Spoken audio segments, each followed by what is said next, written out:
ఎందుకంటే రేవంత్ రెడ్డి గారు వేరే రాష్ట్రాలకు పోయి ప్రచారం చేస్తారు, చంద్రశేఖరరావు గారు వేరే రాష్ట్రం పోయి రైతులకు పైసలు ఇచ్చొస్తారు. రకరకాల వ్యక్తులు రకరకాలైనటువంటి పనులు చేసినప్పుడు ఒక రాష్ట్రంలో ఉప ముఖ్యమంత్రిగా ఉన్నటువంటి వ్యక్తి వచ్చి సభ పెట్టుకుంటే అంత ఉలిక్కి పడాల్సినటువంటి అవసరం ఏముందో నాకు అర్థం కాలేదు. చంద్రశేఖరరావు గారు ముఖ్యమంత్రి హోదాలో పోయి ఆంధ్రప్రదేశ్లో మంత్రి రోజా ఇంట్లో రొయ్యల పులుసు తిన్న రోజు అడ్డం రానటువంటి తెలంగాణ సెంటిమెంటు ఇవాళ ఎందుకు వస్తుందన్న? ఎవరు ఏ రాష్ట్రంలో పోతుంది, ఏ రాష్ట్రంలో పోయి ప్రచారం చేస్తుంది? ఎవరి ఉనికి ఎవరికి ప్రమాదం కాదు. ప్రజలు ఎవరిని ఆశీర్వదిస్తే వాళ్ళు అధికారంలోకి వస్తారు. దానికి ఆ రాష్ట్రం ఈ రాష్ట్రం, మరి మన పక్క రాష్ట్రం పోయి ముఖ్యమంత్రులు ఉన్నప్పుడు పక్క రాష్ట్రం పోయి రొయ్యల పులుసు తిన్న రోజు ఈ కవితమ్మ యాడున్నది? అదే తండ్రి పక్కన ఉన్నది కదా. ఆ రోజు మాట్లాడి ఉండాల్సింది, నాయన ఆంధ్రప్రదేశ్లో రొయ్యలు తింటే అపరాధం అవుతుందని చెప్పు ఉండాల్సింది కదా. అయిందా? సభ కాలేదు కదా, ఓన్లీ ప్రెస్ మీట్కి మార్చుకున్నాడు కదా, ఓన్లీ ప్రెస్ మీట్. మీరు అవాడుతారా? ఏం మాట్లాడండి, ఏం మాట్లాడండి చెప్పదా? తెలంగాణ ఏమన్నా పాకిస్తాన్ లో ఉందా? మమ్మల్ని ఎందుకు రాని రావడానికి పాస్పోర్ట్ అవసరమా? కాంగ్రెస్ ప్రభుత్వం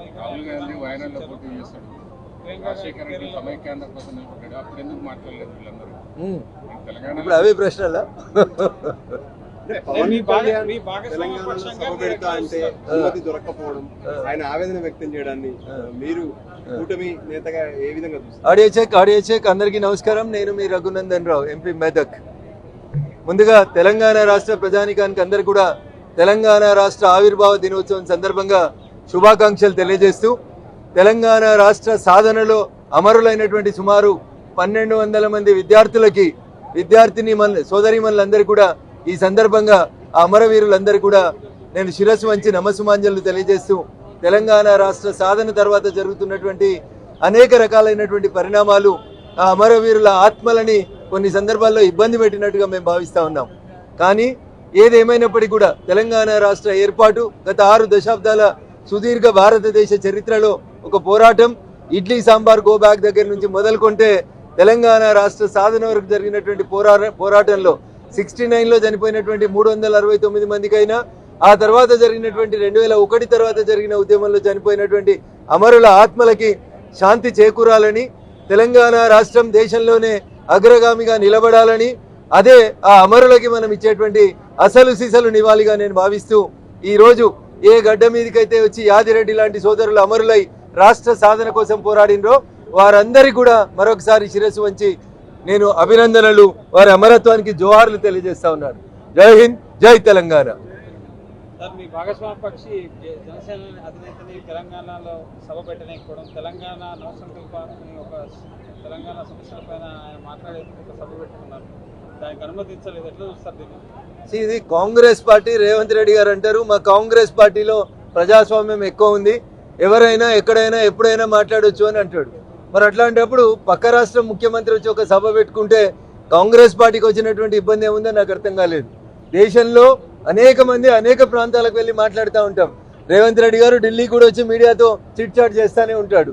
అట్లే ఇంకో రాష్ట్ర ఉప ముఖ్యమంత్రి పక్క రాష్ట్రానికి వచ్చి ప్రెస్ మీట్ పెడితే ఎవరికైనా లేదా సభ పెడితే ఎవరికైనా అంత ఆందోళన చెందాల్సినటువంటి అవసరం అయితే నాకైతే ఏం కనబడతలేదు.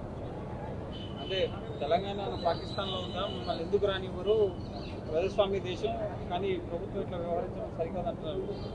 అది నేను అదే చెప్తా ఉన్నాను. ఎవరు ఎక్కడ సభ పెడతామన్నా, ఏ నాయకుడు పోయి ఏ రాష్ట్రంలో సభ పెడతామన్నా అభ్యంతరాలు చెప్పాల్సినటువంటి అవసరం అయితే ఎవరికి ఉందని నేను అనుకోవట్లేదు. మరి కాంగ్రెస్ పార్టీ రేవంత్ రెడ్డి గారి నాయకత్వంలో ఎందుకు ఆ సభకు అనుమతి ఇవ్వలేదో కాంగ్రెస్ పార్టీ చెప్తే బాగుంటుంది అనేది. ప్రభుత్వం కూడా దృష్టి సారించాలి, బెంగాల్లోకి అమిత్ షా రానివ్వనున్నారు, కానీ అక్కడ బెంగాల్ ప్రజలు టీమ్కి చెప్పారు. కేంద్రం కూడా తెలంగాణపై దృష్టి పెట్టాలని చెప్పి ఆయన కోరుతున్నారు. తెలంగాణ భారతీయ జనతా పార్టీ రెండింటి మధ్యలో అవినాభావ సంబంధం ఉంది. భారతీయ జనతా పార్టీ లేకపోతే తెలంగాణ రాష్ట్రం లేదు. కాంగ్రెస్ పార్టీ యూటర్న్లు తీసుకొని అనేక టర్నులు తీసుకొని తెలంగాణ రాష్ట్ర ఏర్పాటు విషయంలో పిల్లి మొక్కలు వేస్తున్న సందర్భంగా బేషరతుగా పార్లమెంట్లో ఉన్నటువంటి భారతీయ జనతా పార్టీ సభ్యులందరూ కూడా మద్దతు ఇస్తేనే తెలంగాణ రాష్ట్ర బిల్లు సాధ్యపడింది. ఇక దానికి ఎవరు ఏం మాట్లాడినా కొత్తగా మేము చెప్పాల్సిందేం లేదు. మాకు ఒక్క పార్లమెంట్ సభ్యుడు లేకపోయినప్పటికీ భారతీయ జనతా పార్టీ సుష్మా స్వరాజ్ గారి నాయకత్వంలో లోక్సభలో బేషరతుగా మద్దతు ఇచ్చింది, రాజ్యసభలో అరుణ్ జైట్లీ గారి నాయకత్వంలో మద్దతు ఇచ్చింది. కాబట్టే ఆ రోజు తెలంగాణ బిల్లు పార్లమెంట్లో పాస్ అయింది. ఈ రోజు తెలంగాణ రాష్ట్రం ఎదుగుతా ఉంది, సుభిక్షంగా ఎదగాలని మేము ఈ సందర్భం కోరుకుంటాం. భవిష్యత్తులో తెలంగాణలో జనసేన పార్టీ అనేది పోటీ చేస్తా అంటున్నారు. మీరు భాగస్వామ్య పక్షంగా ఉంది కాబట్టి అలయన్స్ లోనే పోటీ ఉంటుందా, ఎట్లా ఉండబోతుంది? సో ఎన్నికలు చాలా దూరంగా ఉన్నాయి, ఎన్నికలు అనేవి చాలా దూరంగా ఉన్నాయి. ఈరోజు తెలంగాణ రాష్ట్ర ఆవిర్భావ సందర్భంగా ఇష్యూని డైవర్ట్ చేయొద్దని, దాని కాంట్రవర్సీకి కాంప్లికేట్కి మలపొద్దని ఇతర రాజకీయ పార్టీల మిత్రులకి ఈ సందర్భంగా నేను సవినయంగా అప్పీల్ చేస్తా ఉన్నా. ఎందుకంటే రేవంత్ రెడ్డి గారు వేరే రాష్ట్రాలకు పోయి ప్రచారం చేస్తారు, చంద్రశేఖరరావు గారు వేరే రాష్ట్రం పోయి రైతులకు పైసలు ఇచ్చొస్తారు. రకరకాల వ్యక్తులు రకరకాలైనటువంటి పనులు చేసినప్పుడు ఒక రాష్ట్రంలో ఉప ముఖ్యమంత్రిగా ఉన్నటువంటి వ్యక్తి వచ్చి సభ పెట్టుకుంటే అంత ఉలిక్కి పడాల్సినటువంటి అవసరం ఏముందో నాకు అర్థం కాలేదు. తెలుగు రాష్ట్రాల మధ్య మరోసారి విద్వేషాలు రెచ్చగొట్టుకునేటువంటి ప్రయత్నాలు జరుగుతున్నాయి ఈ అంశంతో. టీఆర్ఎస్ పార్టీ బీఆర్ఎస్ పార్టీ ఎప్పుడైతే తెలంగాణలో తమ ఉనికికి ప్రమాదం వస్తుందని అనుకుంటారో ఆ రోజు వాళ్ళు తెలంగాణ సెంటిమెంట్ని రెచ్చగొట్టేటువంటి ప్రయత్నం చేస్తారు తప్ప ఇంకొకటి కాదు.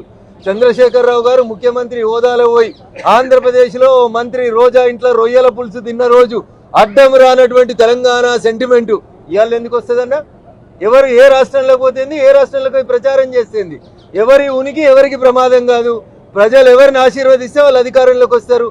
దానికి ఆ రాష్ట్రం ఈ రాష్ట్రం, మరి మన పక్క రాష్ట్రం పోయి ముఖ్యమంత్రులు ఉన్నప్పుడు పక్క రాష్ట్రం పోయి రొయ్యల పులుసు తిన్న రోజు ఈ కవితమ్మ యాడున్నది?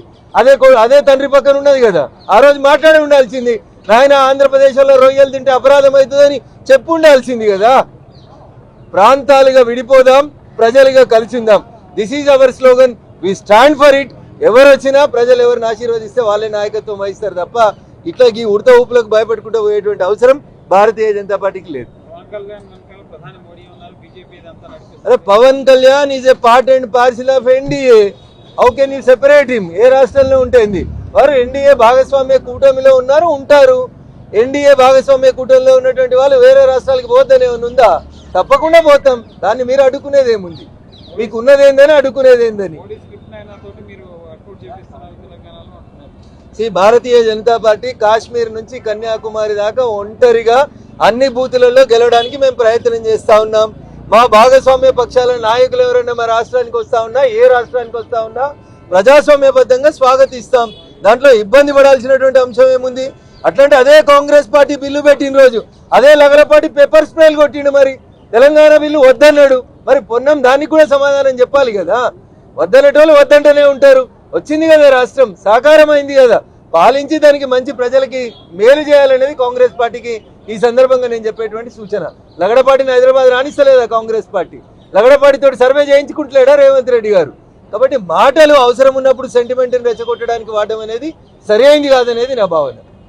చంద్రశేఖరరావు గారు ముఖ్యమంత్రి హోదాలో పోయి ఆంధ్రప్రదేశ్లో మంత్రి రోజా ఇంట్లో రొయ్యల పులుసు తిన్న రోజు అడ్డం రానటువంటి తెలంగాణ సెంటిమెంటు ఇవాళ ఎందుకు వస్తుందన్నా? ఎవరు ఏ రాష్ట్రంలోకి పోతుంది, ఏ రాష్ట్రంలోకి ప్రచారం చేస్తుంది? ఎవరి ఉనికి ఎవరికి ప్రమాదం?